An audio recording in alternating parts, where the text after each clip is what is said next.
الحمد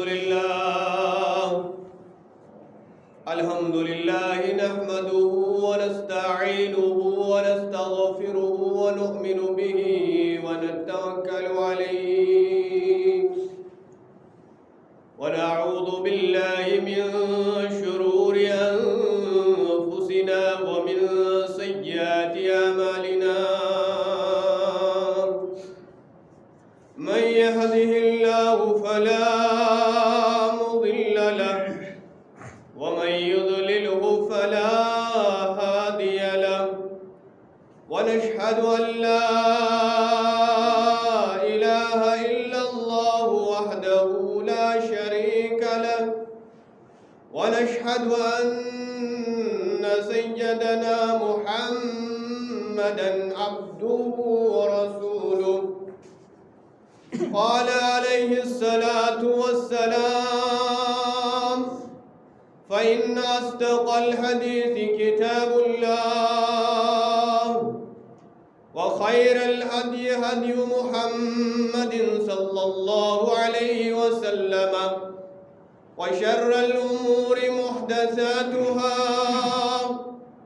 وكل محدثة بدعة وكل بدعة ضلالة وكل ضلالة في النار أو كما قال عليه الصلاة والسلام قال الله تعالى سبحانه عز وجل شأنه وامتازوا اليوم أيها المجرمين وقال الله تبارك وتعالى في موضع آخر يوم يفر المرء من أخيه وأمه وصاحبته وبنيه آمنت بالله صدق الله المولانا العلي العظيم وصدق رسوله النبي الكريم ونحن على ذلك من الشاهدين والشاكرين والحمد لله رب العالمين.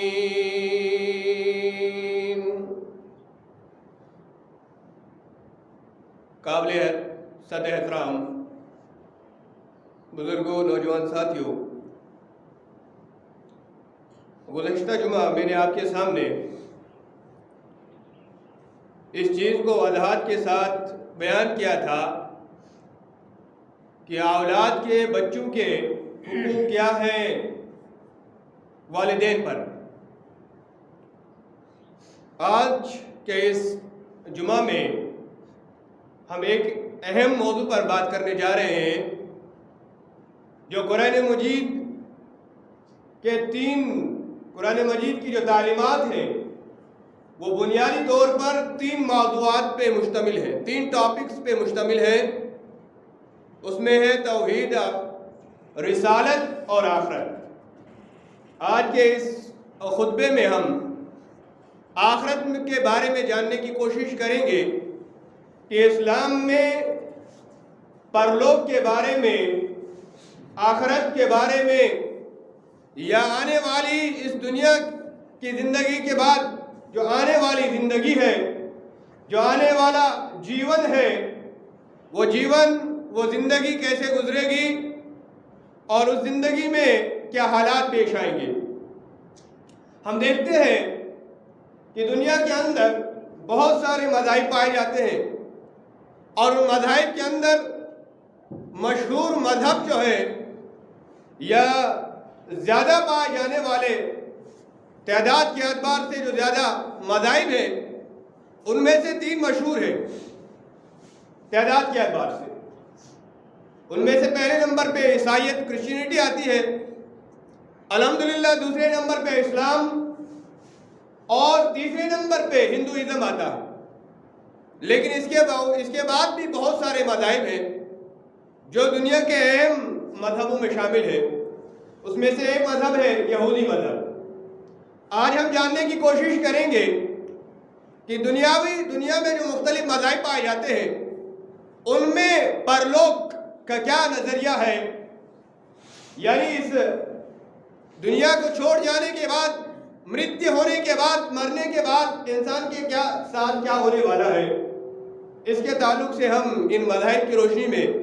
اور پھر اسلام کی صحیح تعلیمات کی روشنی میں ان کو جانچنے کی کوشش کریں گے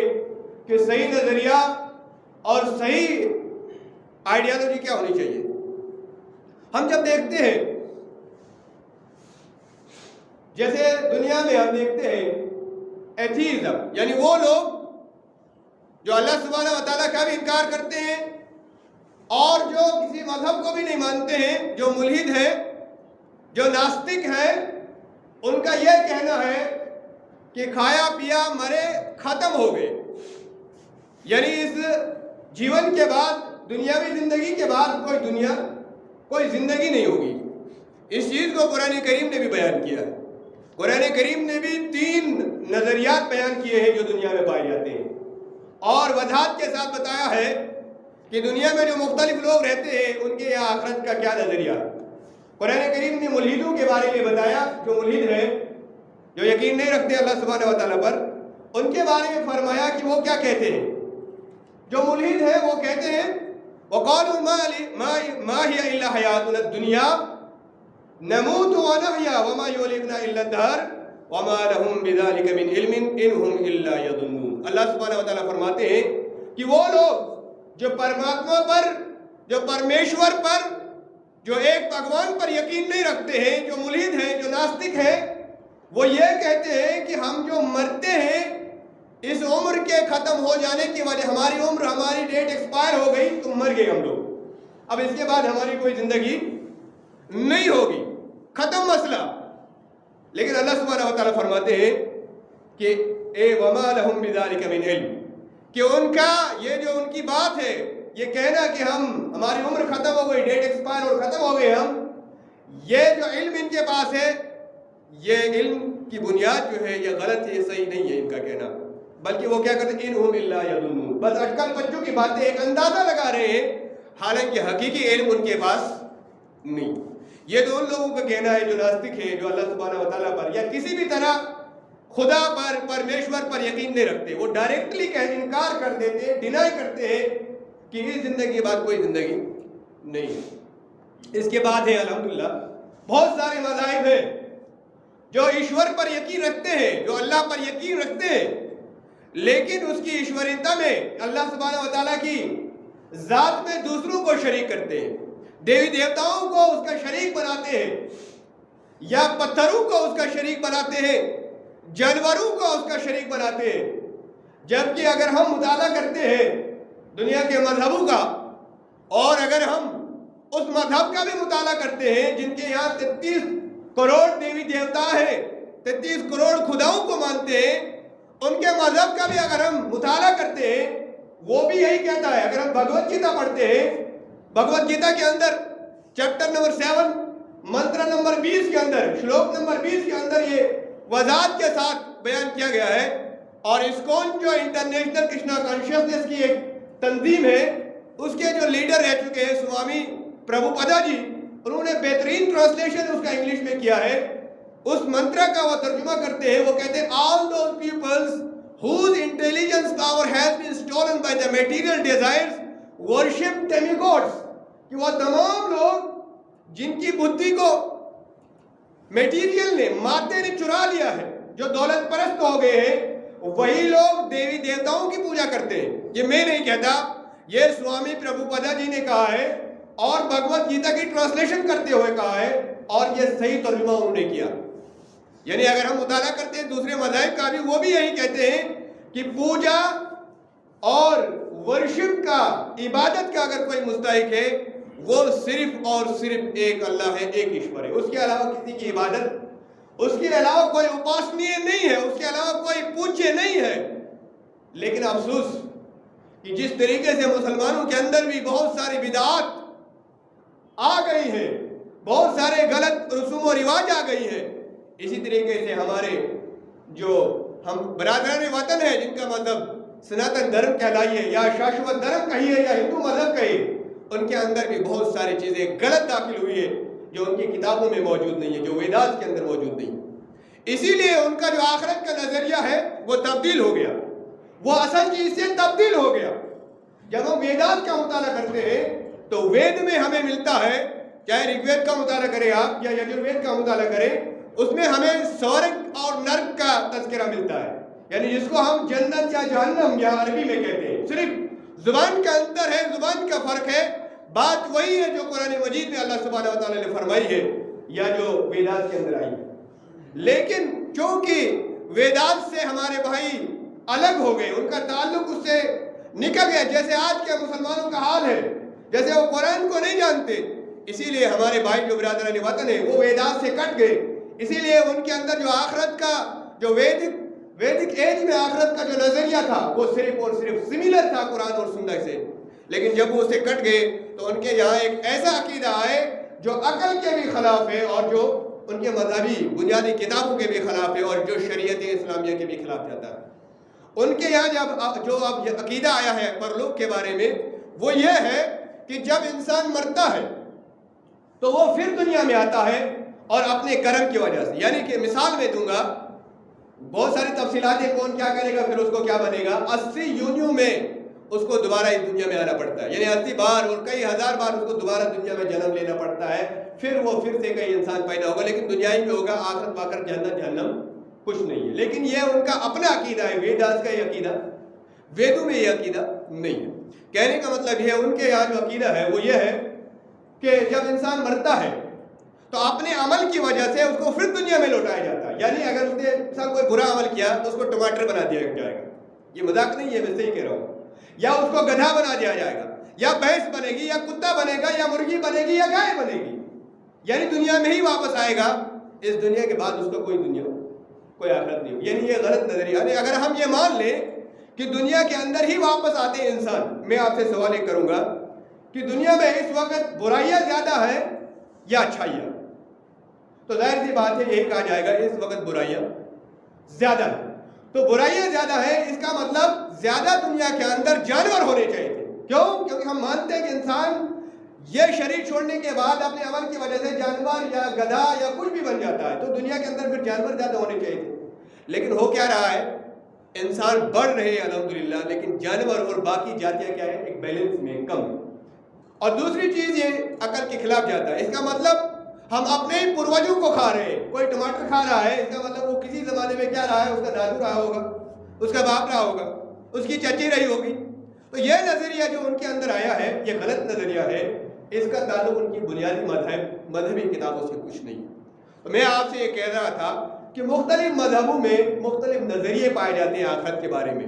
لیکن ان کی کتابوں کا جب ہم مطالعہ کرتے ہیں، اسٹڈی کرتے ہیں، وہ ہمیں وہی چیز دکھتی ہے الحمدللہ جو قرآن کے اندر ایشور نے اپنے آخری وید کے اندر، قرآن ایشور کا آخری وید ہے، اور دنیا کے لوگوں کی اس منشیہ کا جو کلیان ہو سکتا ہے، جو سفلتا مل سکتی ہے، اسی وقت مل سکتی ہے جب وہ اپنے آپ کو قرآن آخری وید کے حوالے کر دیں گے، قرآن کے حوالے کر دیں گے۔ تو میں نے آپ کے سامنے مختصر سا یہ تذکرہ رکھا کہ ہندو مذہب میں مرنے کے بعد کیا ہوگا، کیا نظریہ پایا جاتا ہے، لیکن اصل نظریہ وہاں بھی یہی ہے کہ مرنے کے بعد ایک اور زندگی آئے گی، اور جس نے عمل اچھے کیے ہوں گے اسے سوت ملے گا، اور جس نے برے عمل کیے ہوں گے اس کو نرک ملے گا۔ اس کے علاوہ یہودی مذہب میں بھی نظریہ پایا جاتا ہے، عیسائی مذہب میں بھی مختلف نظریے، وقت نہیں ہے کہ ان سب کا یہاں احاطہ کیا جائے، میں اپنے اصلی موضوع کی طرف لوٹ جاؤں۔ جب بھی اس نظریے کو، جب بھی اللہ کے رسول صلی اللہ علیہ وسلم نے دنیا کے اندر دنیا کے لوگوں کے سامنے جب یہ بات رکھی کہ لوگوں ایک اللہ سبحانہ و تعالیٰ کی طرف آؤ، اسی کی پوجو، اسی کی پوجا کرو، اسی کو اپاسنے مانو، اسی کی عبادت کرو، اگر نہیں کرو گے تو اس دنیا کے بعد ایک دنیا آنے والی ہے، اللہ سبحانہ و تعالیٰ تمہیں عذاب دے گا۔ لوگ مذاق اڑاتے تھے رسول رحمت صلی اللہ علیہ وسلم کا۔ سورہ یاسین میں ہم جب پڑھتے ہیں تو وہاں کیا کہتے ہیں لوگ، اللہ تعالیٰ فرماتے ہیں اولم یری الانسان انا خلقناہ من نطفۃ، کیا انسان کو وہ روز یاد نہیں ہے، وہ دن یاد نہیں ہے کہ میں نے انسان کو نطفے کے ساتھ پیدا، نطفے کے ذریعے پیدا کیا تھا، ونسی خلقہ، لیکن وہ اس اپنی تخلیق کے اس مرحلے کو بھول گیا۔ قال من یحیی العظام وہی رمیم، کہہ رہے اللہ سبحانہ و تعالیٰ کہ انسان کہتا ہے قال من یحیی العظام وہی رمیم، کہ جب یہ ہڈیاں بوسیدہ ہو جائیں گی، ان کو راکھ بن جائے گا۔ اور تفسیر کی کتابوں میں آیا ہے کہ ایک